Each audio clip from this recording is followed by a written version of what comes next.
important provisions of the Act 1988। जो कुछ provisions थे, कहते हैं rationalise of certain definitions with additions of certain new definitions of new types of vehicle. जो नए टाइप्स ऑफ व्हीकल्स की,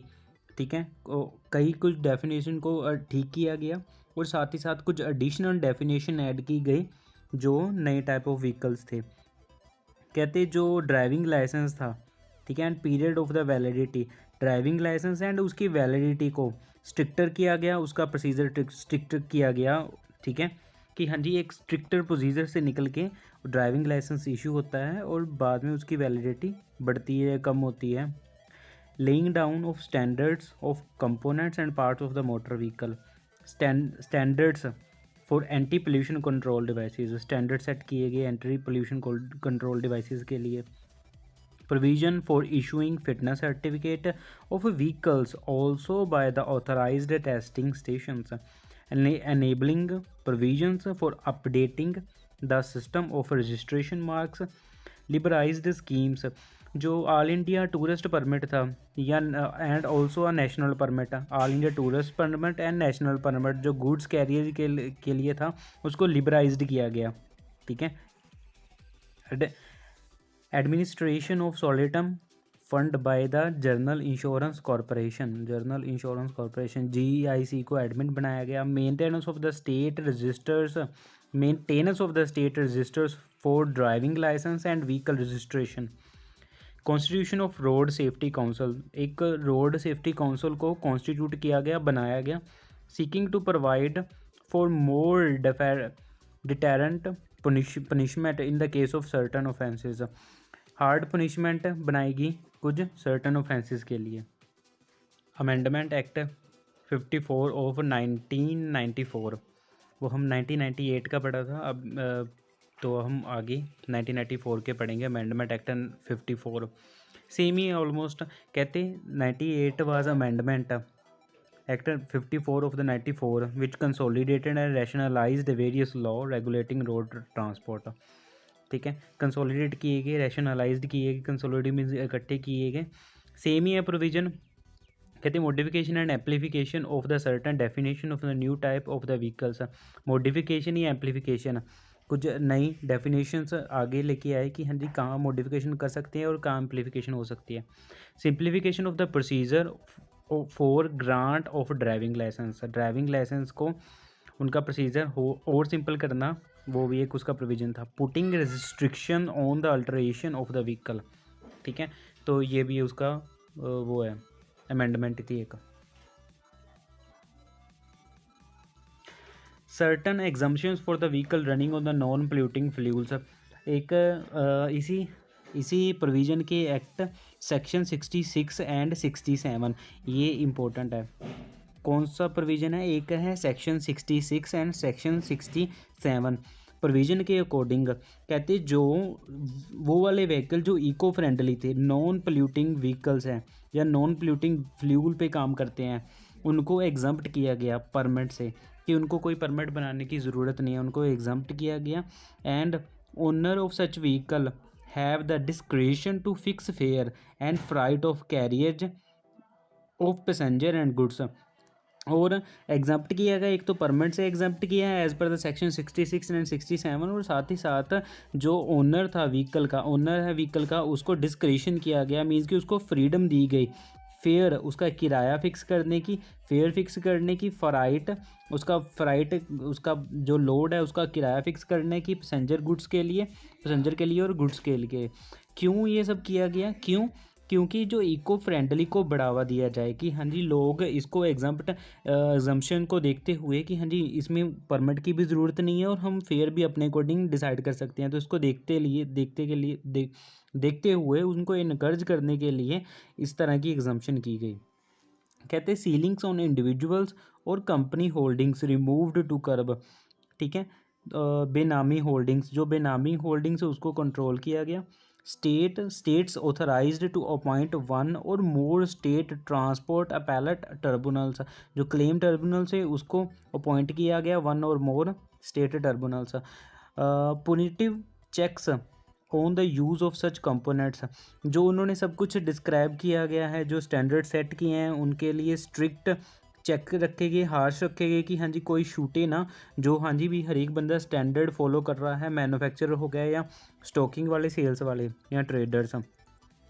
increase in the amount of compensation of the victim of the hit and run cases, hit and run cases वाले victim जो उसका शिकार बनते हैं hit and run cases में, एक्सीडेंट में, तो उनका कंपनसेशन की अमाउंट बढ़ाएगी। Removal of the time limit of filing application by the road accident victim for compensation, जो विक्टम की रोड पे एक्सीडेंट हो जाता है उसको क्लेम फाइलिंग के लिए टाइम बढ़ाया गया। और कुछ सर्टन ऑफेंसेस हैं, ऑफेंसेस क्या है, कुछ क्राइम है, ठीक है, क्राइम के लिए स्ट्रिंजेंट स्ट्रॉन्ग, कहते हैं स्ट्रॉन्ग पुनिशमेंट बनाएगी। A new pre determined formula, एक न्यू प्री डिटरमाइंड फार्मूला बनाया गया जिसमें क्या था, जो थर्ड पार्टी विक्टिम था, जो एक्सीडेंट का विक्टिम था, उसकी पेमेंट ऑफ कंपनसेशन, जो उसको कंपनसेशन मिलता था वो उसकी एज इनकम के हिसाब से वो किया गया, which is more liberal and rational, जो कहते हैं बहुत लिबरल है एंड रैशनल है। The law commission in its 119th report had recommended that every application for a claim, कौन सी रिपोर्ट है, 119 रिपोर्ट, ठीक है, 119th, ठीक है, उसके अकॉर्डिंग जो क्लेम ट्रिब्यूनल है, टर्मिनल जुडिक्शन, जो क्लेम के लिए, जो थर्ड पार्टी क्लेम के लिए मोटर क्लेम ट्रिब्यूनल है, तो वो कहते हैं जहाँ पे एक्सीडेंट हुआ है वहाँ का भी हो सकता है, ठीक है, वो क्लेम और कहाँ पे कर सकते हैं, उस स्टेट में भी कर सकते हैं, क्योंकि क्लेम टर्मिनल हर एक स्टेट का अलग है, और उस स्टेट में भी कर सकते हैं जहाँ पे क्लाइमेट रहता है या वहाँ पे बिजनेस करता है क्लाइमेट जो क्लेम कर रहा है, या within the local limit of the whose jurisdiction of the defendant residents, या दूसरी तरफ जहाँ पे वो दूसरा बंदा रहता है जिसने एक्सीडेंट किया है, बट कहते हैं ऑप्शन हमेशा क्लाइमेट का ही रहता है, ठीक है। ओके, अमेंडमेंट एक्ट 27 ऑफ 2000, अभी अमेंडमेंट एक्ट 27 और 270 क्या है, इसके अकॉर्डिंग ये वाला चीज़ें ज़रूरी है, ठीक है, जो एक्ट है ना, जैसे हमने 54 किया था 1994 का, ठीक है, और सेक्शन 66 एंड 67 था, ये मैं आपको रिमाइंड करवा रहा हूँ इसलिए, ठीक है, तो वैसे ही अमेंडमेंट एक्ट 27 है 2000 का, ये क्यों है, कहते हैं जो व्हीकुलर पोल्यूशन है, और व्हीकुलर पोल्यूशन को, जो व्हीकल का पोल्यूशन कंट्रोल करने के लिए, और जो रोड वाले यूज़र हैं जो रोड को यूज़ कर रहे हैं उनकी सेफ्टी के लिए एक प्रोहिबिट किया गया, ठीक है, प्रोहिबिट की मीन्स एक रोक लगाई गई कि हाँ जी आप अपने व्हीकल को अल्टर नहीं करवा सकते, अल्टर मीन्स चेंज नहीं करवा सकते, मॉडिफाई नहीं करवा सकते, ठीक है, manner including changes of tyre of higher capacity, ना तो आप टायर हायर कैपेसिटी के रख सकते हैं, बट फिर भी एक अल्टरेशन आप कहते जी करवा सकते हैं, किसको,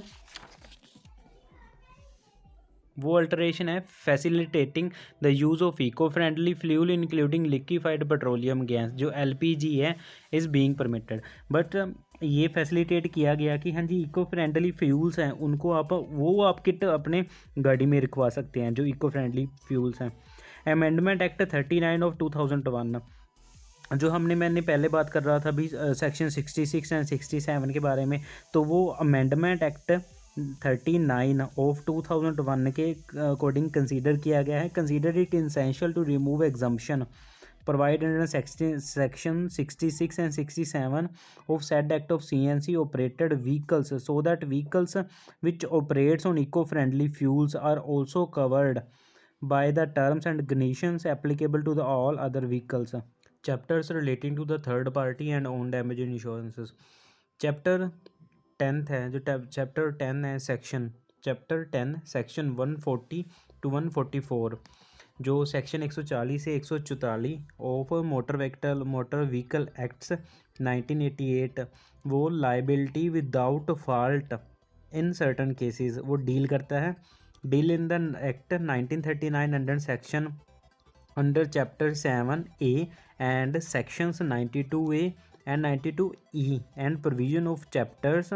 8th of Motor Vehicle Act 1939 have been covered under section 11th 12 of the Motor Vehicle Act. जो हमने पहले ही पढ़ा था स्टार्टिंग में कि हाँ जी जो motor vehicle third party compulsory insurance वाला है वो as per the chapter 7 and chapter 8 के अकॉर्डिंग, चैप्टर 7A एंड 8 के अकॉर्डिंग है। इसमें 92A and 92E section A और ई सेक्शन ऐड किया गया है, ठीक है। वो क्या है, liability without fault in certain cases. अगर मानो किसी विक्टिम का फॉल्ट के बिना उसको कंपनसेशन प्रोवाइड होता है in the third party section, ठीक है, तो वो है 140 to 144, ठीक है। और इसी में कहते कवर होता है chapter 11th and 12th of motor vehicle act 1988, chapter 11th section 145 to 164।